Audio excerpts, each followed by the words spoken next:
வணக்கம். இது நியூஸ் பஸ்டின் காலை நேர பிரதான செய்திகள். உங்களோடு இணைந்து கொள்ளும் நான் ஜெனி ஜீவராஜ். முதலில் தலைப்புச் செய்திகள்.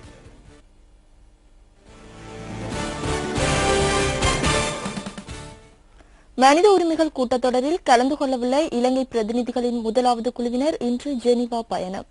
வலிக்கப்பளவில் இளைஞர் ஒருவர் கொலை செய்யப்பட்ட சம்பவம் தொடர்பாக கைதான இருவரும் எதிர்வரும் 20ஆம் தேதி வரை விளக்கமறியலில்.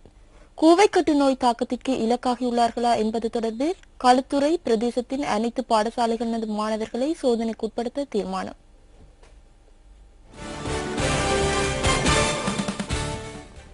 ஜெனீவாவில் நடைபெறுகின்ற மனித உரிமைகள் கூட்டத்தொடரில் கலந்து கொள்ளவுள்ள இலங்கை பிரதிநிதிகளின் முதலாவது குழுவினர் இன்று நாட்டில் இருந்து பயணமாகின்றனர். அமைச்சர்கள் மற்றும் சட்டமா அதிபர் உள்ளிட்ட சிலர் இந்த குழுவில் அடங்குவதாக அமைச்சர் நிமல் ஸ்ரீபாலடி சில்வா குறிப்பிடுகின்றார். நாளைய தினம் தாம் உள்ளிட்ட மற்றொரு குழுவினர் ஜெனீவா நோக்கி பயணமாக உள்ளதாக அமைச்சர் நிமல் ஸ்ரீபாலடி சில்வா நியூஸ் ஃபர்ஸ்டுக்கு தெரிவித்தார். இதேவேளை அமைச்சர் மஹிந்த சமரசிங்க ஏற்கனவே ஜெனீவாவை சென்றடைந்துள்ளார். இலங்கை தொடர்பில் அமெரிக்கா முன்வைத்துள்ள பிரேரணை குறித்து மனித உரிமைகள் கூட்டத்தொடரின் போது இலங்கை பிரதிநிதிகள் விரிவான தெளிவுபடுத்த நடவடிக்கைகளில் ஈடுபடவுள்ளனர்.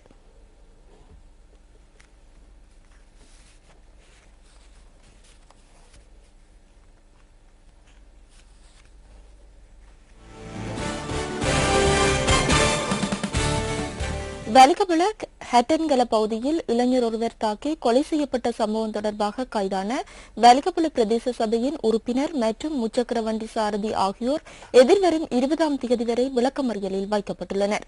சந்தேக நபர்கள் எம்பிலிப்பிட்டிய நீதவான் முன்னிலையில் ஆஜர் செய்யப்பட்டதை அடுத்து விளக்கமறியல் உத்தரவு பிறப்பிக்கப்பட்டது. வலிகபுல பிரதேச சபையின் ஐக்கிய மக்கள் சுதந்திர கூட்டமைப்பு உறுப்பினர் ஒருவரே விளக்கமறியலில் வைக்கப்பட்டுள்ளார். அத்துடன் பிரதேச சபை உறுப்பினருக்கு சொந்தமான துப்பாக்கி ஒன்றும் கைப்பற்றப்பட்டுள்ளதாக போலீஸ் ஊடக பேச்சாளரும் போலீஸ் அத்தியட்சகருமான அஜித் ரோஹன குறிப்பிட்டார். இது தவிர சந்தேக நபர்களை அடையாளம் காண்பதற்கான அணிவகுப்பிலும் இவர்கள் ஆஜர்படுத்தப்பட்டனர். இதன்போது சந்தேக நபர்கள் சாட்சியாளர்களால் அடையாளம் காணப்பட்டதாகவும் போலீசார் தெரிவிக்கின்றனர். வலிகபுல ஹட்டன்கல பகுதியைச் சேர்ந்த 21 வயதான திருமணமான இளைஞர் ஒருவரே அண்மையில் தாக்கி கொலை செய்யப்பட்டிருந்தார்.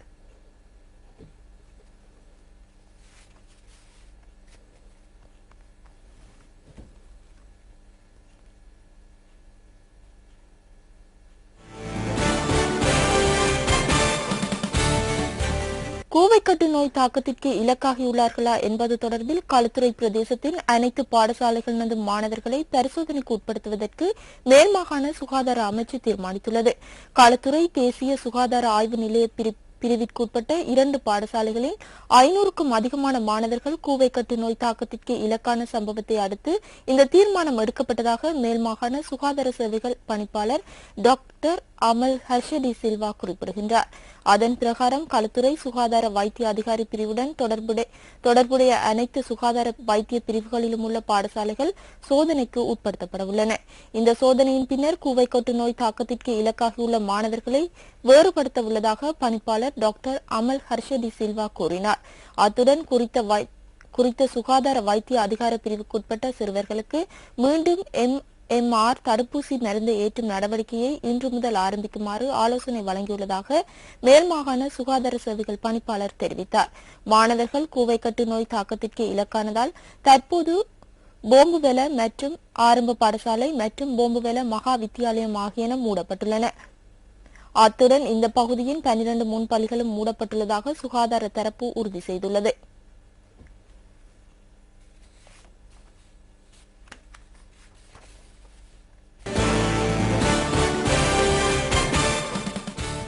அதிவேக மார்க்கமாக புனரமைக்கப்பட்ட கரையோர ரயில் மார்க்கத்தின் காலி முதல் அலுத்கமை வரையான பகுதி எதிர்வரும் 19ஆம் தேதி மீண்டும் திறந்து வைக்கப்பட உள்ளது.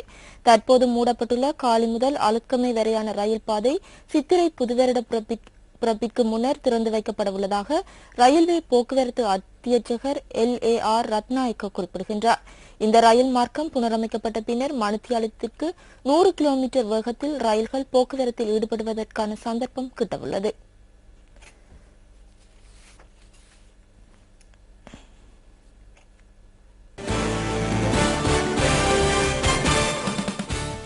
₹1,12,00,000 அதிக பெறுமதியுடைய ஒரு தொகை வெளிநாட்டு நாணயங்களுடன் 3 சந்தேக நபர்கள் கொழும்பு மாளிகாவத்தை பகுதியில் கைது செய்யப்பட்டுள்ளனர். கொழும்பு மோசடி தடுப்பு பிரிவினரால் நேற்று மாலை மேற்கொள்ளப்பட்ட சுற்றிவளைப்பின் போதே இவர்கள் கைது செய்யப்பட்டதாக போலீஸ் ஊடக பேச்சாளரும் போலீஸ் அத்தியட்சகருமான அஜித் ரோஹன குறிப்பிட்டார். அத்துடன் சந்தேக நபர்களிடமிருந்து ஒரு தொகை பயணிகள் காசோலைகளையும் போலீசார் கைப்பற்றியுள்ளனர். சந்தேக நபர்கள் மாளிகாவத்தை பகுதியைச் சேர்ந்தவர்கள் என தெரியவந்துள்ளது. கைதான 3 சந்தேக நபர்களும் இன்றைய தினம் நீதிமன்றத்தில் ஆஜர்படுத்தப்பட உள்ளனர்.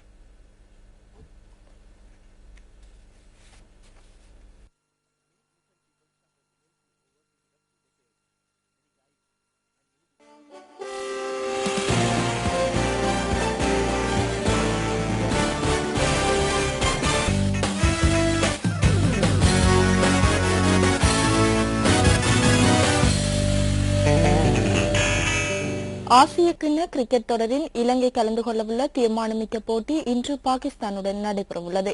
இந்த போட்டியில் தோல்வியடையும் பட்சத்தில் இலங்கை அணி இறுதிப் போட்டியில் விளையாடும் வாய்ப்பை இழக்க நேரிடும். பங்களாதேஷ் ஷேர் பங்களா மைதானத்தில் இலங்கை நேரப்படி இன்று பிற்பகல் 1:30 அளவில் இந்த போட்டி ஆரம்பமாக உள்ளது.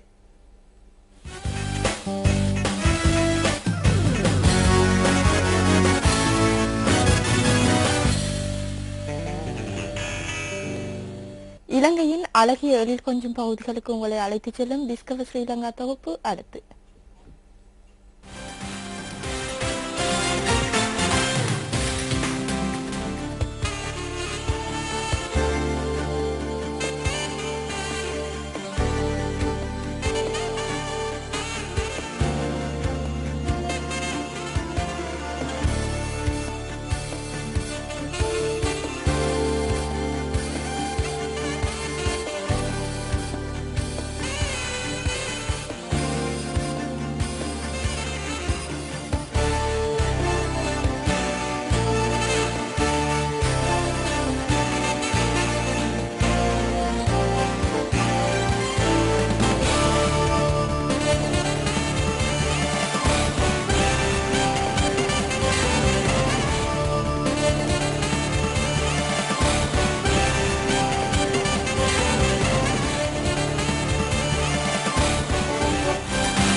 இத்துடன் நமது காலை நேர பிரதான செய்திகள் நிறைவடைகின்றன. எமது அடுத்த மணித்தியால செய்திகளை 10:25 எதிர்பாருங்கள்.